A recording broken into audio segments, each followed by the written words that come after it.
Hello friends and our team from HCCB. We have a surprise for you today. Brace yourself for a truly special Leaders Under Light 2.0. I am Laura Cardona, Chief People Officer at HCCB, and today we are embarking on a journey that promises to be nothing short of extraordinary. As part of our Women's Month celebrations, which should not only be March but should be the entire year, we have the honor of welcoming two remarkable women leaders whose contributions to our organizations have been nothing short of exceptional. Joining us for her second appearance this season is Saba Sharma, Chief Procurement Officer for HCCB. Making her debut on our platform, a second leader and bringing a wealth of experience and a fresh perspective is Laura Cardona, Senior Director of RGM and Strategy at HCCB. As I said, we have a truly special episode today because we focus on women leaders and the need to foster inclusive and safe workplaces. Under our theme of Inspire Inclusion, we will unravel stories and challenges that our leaders have seen during the life. We will also shed light on the journeys and triumphs and the changes, the transformations, and of course, the power of diversity. So get ready for a conversation that promises to challenge perceptions, ignite inspiration, and celebrate the invaluable contribution of our women leaders in HCCB, in our organization, and much beyond. So welcome Laura, welcome Saba, great to have you here. Thank you.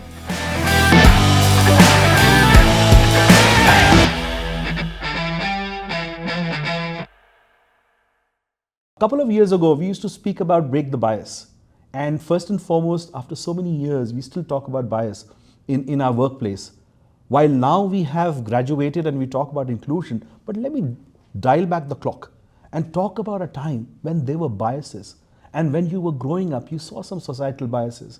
And I want to understand from you, if you were to look at your career and where you are today, can you talk about any times when you had to fight some stereotypes or societal biases which hindered or which could have impeded your growth? So maybe some life challenges that you can share. So when I started my career, I started in a company in a management trainee program. And most of the management trainees we were all getting into sales. So it's not, again, it's not what the stereotype is expected. So I was getting into sales with a lot of other male colleagues. And there was always the question of whether I was going to be able to do the role versus the other males. The conditions were you had to take a bus, you had to go on places, visit customers. It wasn't easy from the perspective of you always grew up, you had your parents protecting you, then you were sort of thrown out in the water. Is she going to be able to survive while the rest didn't necessarily have that question? So I think in that sense, look, either it motivated me to prove them wrong or not.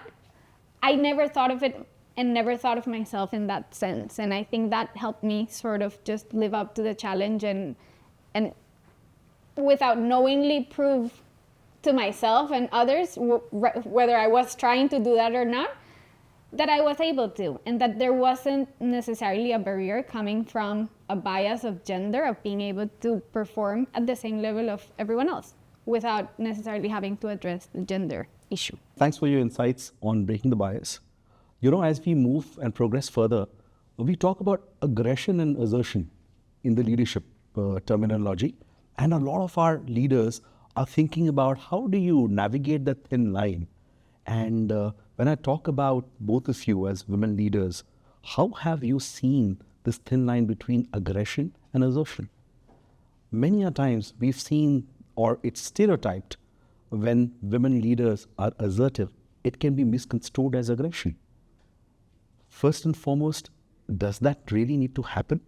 And secondly, what are some of the personal strategies that you have seen over your career or some other leaders who have inspired you to build that distinction between assertion and aggression in the workplace?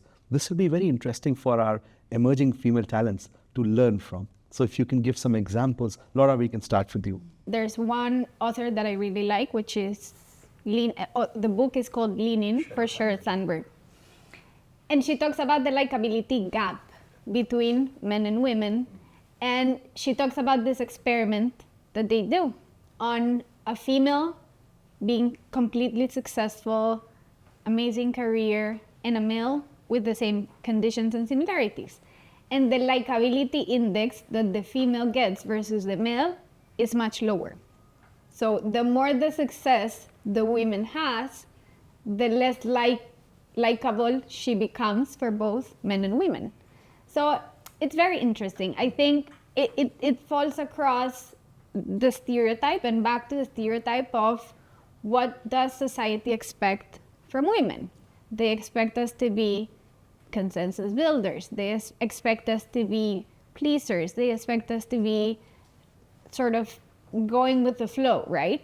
While when a male speaks up and they go, this is what I think, and this is what, and it's like, it's seen as success. And in terms of assertiveness, I guess between assertiveness and aggressiveness, I would never turn down just not thinking about it, and just giving your answer and sort of working and speaking your mind, regardless of how it's gonna turn out. And if it's, of course, we always need to set our boundaries within ensuring that we are all working in a professional environment with respective norms. But my biggest recommendation and best advice is don't hold yourself back. Just forget about that bias and just focus on what you're trying to do, and focus on your work, and focus on performing. I think I'd add to what Laura said in terms of don't overthink, right? Are we being assertive? Are we being aggressive? It's all right. Say what's on your mind respectfully, and always ensure that it's based on data or objectivity, right? I think that's what's always kept me on that track, ensuring you're well grounded and respectful. And then assertion or aggression is a lot also dependent on perception, right?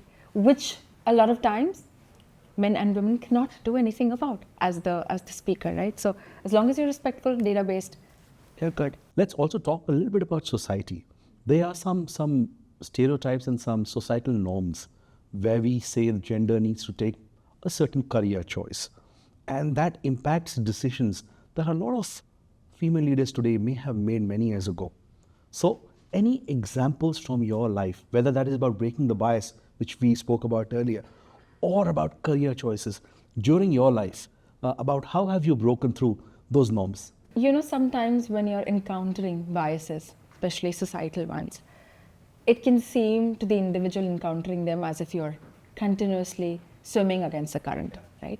And these are not always in the face. Some of these are really, really small ones, but very underlying currents. So I'll take a non-work one, right? It's still very common for the educational system in India, right, to believe that the onus of, attending PTMs, educating your child falls upon the woman, right? And a small example on this, my daughter used to be in a different school before this, and there was a time when the school used to communicate with the parents purely over a WhatsApp group, right? So these are really important WhatsApp groups because that's when they share everything that's of relevance to academics. And the school, by default, had only moms on the WhatsApp group. And I think what I struggled with initially was, why would it just bother me, right? I wouldn't see a lot of other parents even questioning this, right? But then it came to a point where I would travel, my husband would travel as well, and it was impossible for me to coordinate school activities, extracurriculars and everything else when I'm not even in the same time zone sometimes. So I spoke to the teacher and, kind of tried to help her appreciate that the dad also needs to be on the same WhatsApp group. It didn't happen. For weeks, it didn't happen, right? So it was more about them resisting changing of that status quo. It was to me, it was a very simple thing of just adding another phone number. It doesn't matter, right? But it was a big deal for that school, to the extent that I had to talk to the high authorities to get it changed, right? But we finally got it changed, and now there are men and women, dads and moms on that group. But these are small things, right? But create an underlying onus on the woman more to take a bigger role in personal lives than is expected of others. And so that's something I encountered. And I think what I'm also grateful for is having a spouse who's willing to share the load, right? I just hate to imagine what would happen if your private social space, right, would not kind of support you the same way.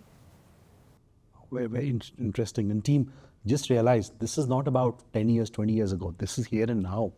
We are talking about inspiring inclusion, but it's happening here and now. So thanks for taking the step in the right direction. And my appeal to all the folks who are listening, the partners, please ensure that both of us or both of you are part of your kids' education.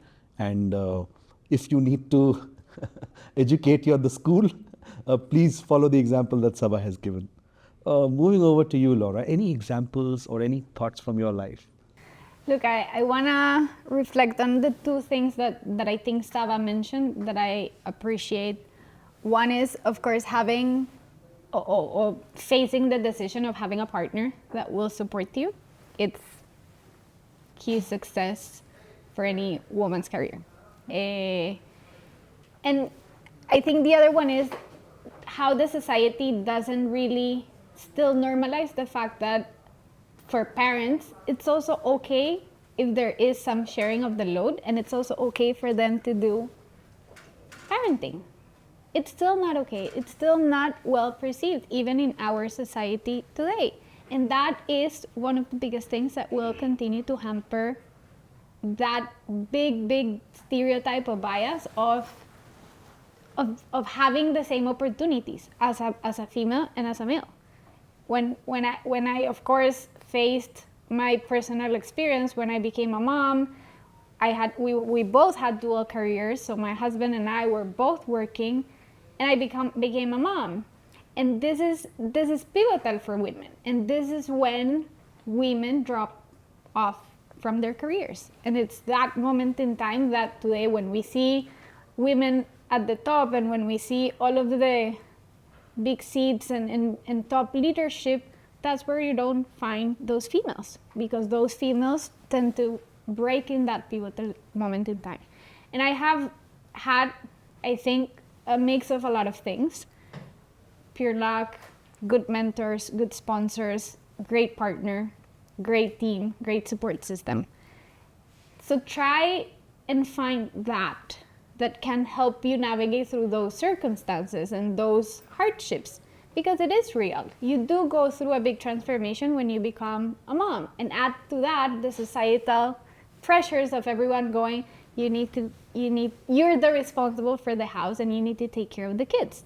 Now, coming back to work, we presented, even if you do have the support system, we presented the fact that there's still a bit of a load sharing that will rely more on what Saba is saying. It's expected for the mom to have 2 jobs. It's not expected for the parent to have 2 jobs. So I think that is what we need to break as a society. And again, I think the more we talk about it, the more we normalize it, the easier it will get for women in that particular pivotal moment in time to decide to continue to pursue. Thanks, Laura and Saba. So these stories are very moving. As I'm hearing them, I'm actually getting quite emotionally charged, because these are your personal stories. These are not what we're reading. These are personal stories. And to our audience, to our teams, I would mention that how many of our partners would actually be in the situation like Saba was saying, or like what Laura was saying, and talk about they have partners or spouses who are as supportive.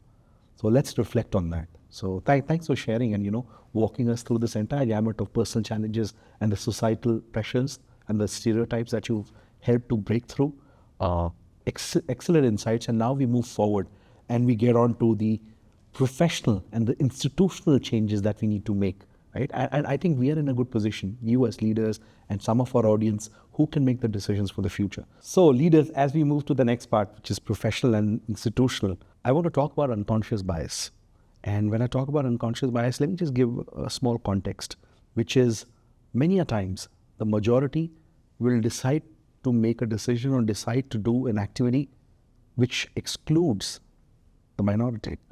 Many a times we've seen that in gatherings, in let's say after meetings, a group of people will decide to go and do an activity which not everybody is interested, which means that some people get left out. So how do we create awareness in the majority that we need to include everybody, which would mean that we need to create an equitable growth or equitable platform, which means that for the minority, we need to provide them a faster career track. Another example about compensation. We have seen, data has shown us that the compensation for men and women, there's a disparity. Women are starting at a discount, at a subsidy. At times it is up to 2.5% for the same role. How do we break that bias? How do we create equity? So from an institutional point of view, Laura, maybe we start with you. Can you give some examples? What can we do to ensure this unconscious bias can be removed so that our women leaders can continue to grow, continue to get the right feedback, continue to get promoted, and continue to create the impact that they can and be compensated equitably for that?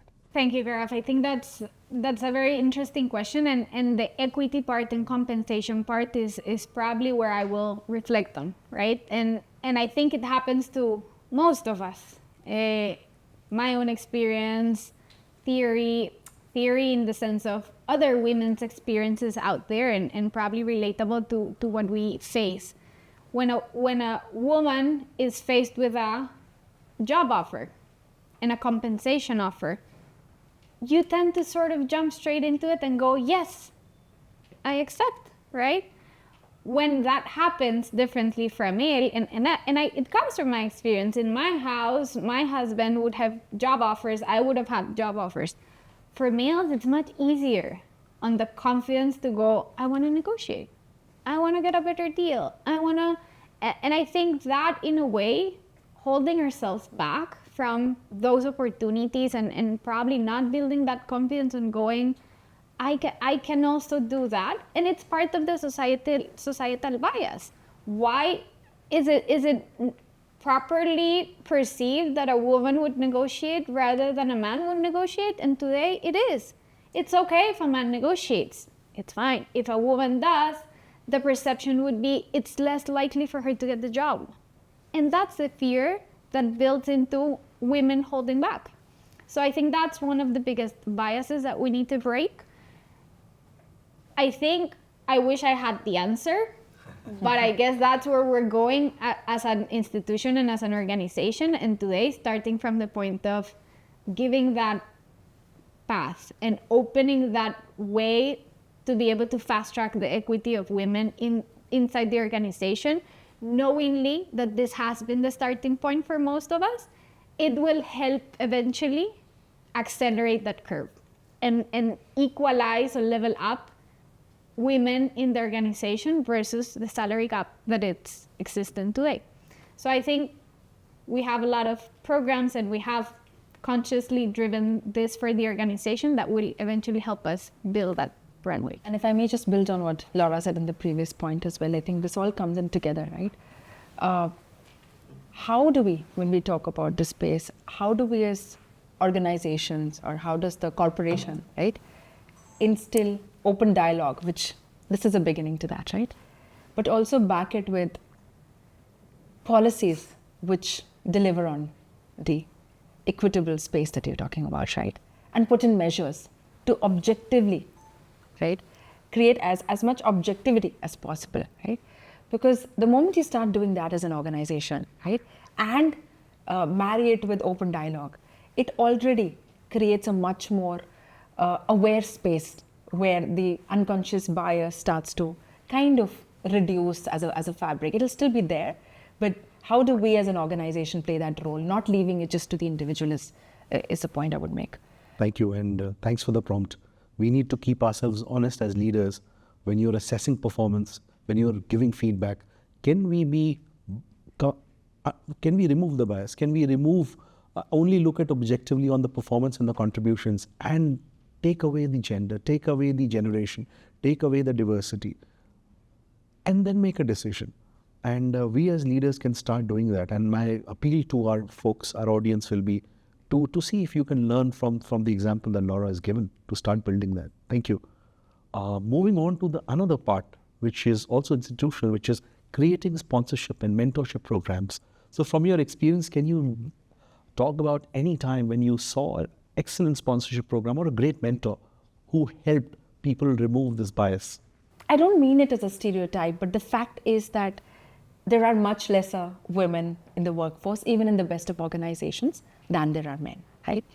And what happens then is there isn't as many opportunities for the women to have an organic network, a natural way of sponsorship, mentorship, coaches, which branches across their functional silos maybe sometimes, right? And that's where sponsorship and programs like mentorship play a much significantly higher role for careers for the diverse groups or the not majority of the groups. For me personally, I gained a lot from having mentors, and I had several mentors through the course of my career so far. I have two who continue to be mentors to me. And what this did for me was create a safe space where I could bounce off my thoughts, right, without being judged, where I could have open dialogue on key career decisions, to Laura's earlier point, right, without the baggage of will I be judged, right, again. And I think one of the, much like Laura's experience, I think one of the things that inculcated in me was my mentor's pushback always to me on, you never make life or big career decisions during the hardest times in your life or your career, right? And that's kept me going, because honestly, I mean, the biggest change for me was the life stage change of having a child, and it was very easy to leave the workforce. It's the easiest choice to make as a woman, right? But having that mentor always keep you objective was crucial to why I stayed, right? Very well said. Thank you, Saba and Laura. Looking at your learnings and what you've shared so far around the institutional fundamentals that we need to put into place, let's talk about your personal strategies. You are both senior leaders, and we talk about the glass ceiling, and we spoke about the unconscious bias. So can you give some examples about how have you broken those barriers to reach the leadership position where you are at? Look, I don't know if it's probably universal, but I think one common characteristics that we share is you just don't think about the bias. You need to unbias yourself first. And you need to start by just embracing the fact that we should all have equal opportunities. And I'm saying we should all because that gives you a bit of entitlement, and that gives you the confidence to sit at the table and feel and build the confidence to know that you can demand for the same opportunities, and you're again sitting at the table and leaning in. So I think in a way that probably is one of the biggest strategies, if it's not a strategy per se. Now, again, I think it will eventually continue to evolve. We are in a much better place than we were 20 or 30 years ago, so it's much easier for women now to have access to education, to have access to similar opportunities growing up that probably we didn't have before. Before, you would have gone, if you're a woman, you either go nursing or you either go those type of careers, right? Now, I think our generations, our daughters would probably grow up in a different environment. And I think more than a strategy, we also need to play our part as women and as mothers and as professionals to sort of show the way and build that character in our daughters for that future generation to continue to break and not think about the bias at all. So the many powerful things you said, Laura. Saba, what would you, I know there are a lot of things you said, what would you like to add? No, I just add, I agree to everything she said. I just add, I think it's also about simple things like raising your hand for an opportunity when it comes your way, right? Because if you do not advocate for yourself, nobody else will. Come on, right? And two, if you're privileged to being close to breaking the ceiling, let me put it that way, how do you pay it forward? How do you pull up others around you, right? How do you create a positive cycle around you? Those are the other. The last element is thoughts around aspirations, You mentioned about your daughter. You mentioned about your daughter when they come to the workplace. Same thing for me. When our daughters come to the workplace, what are your aspirations? What should the future hold from a equity, removal of unconscious bias, from a concept of inspiring inclusion, and some steps as women leaders of what can you take or what do you take to inspire inclusion? Well, for me, there are so many firsts still possible out there, right? So I want all the women listening to this to believe that they can be the first, in their field, in breaking the glass ceiling wherever they are working, right? In a corporate environment or otherwise, right? But there's so many opportunities out there, and I think the time is now to break those barriers. As I reflect on what we could do to inspire inclusion, one big role that we as leaders play is to bring out all voices at the table, right? So how do we ensure everyone has a voice? How do we ensure everyone's listened to such that we are inclusive is what I would practice. For me, the dream is, let's stop talking about gender. I know today we're talking about gender because there is a gap. But the dream is we will just wake up one day having worked very hard, because it will take a lot of hard work, to not have to talk about gender at all. Just talk about diversity, celebrate diversity, and work really hard on inclusion. Amazing insights. Now the last section where we will do a rapid fire. Saba, you've seen the rapid fire in your Leaders in the Light session. So for you, it's new. We'll have only 2 questions.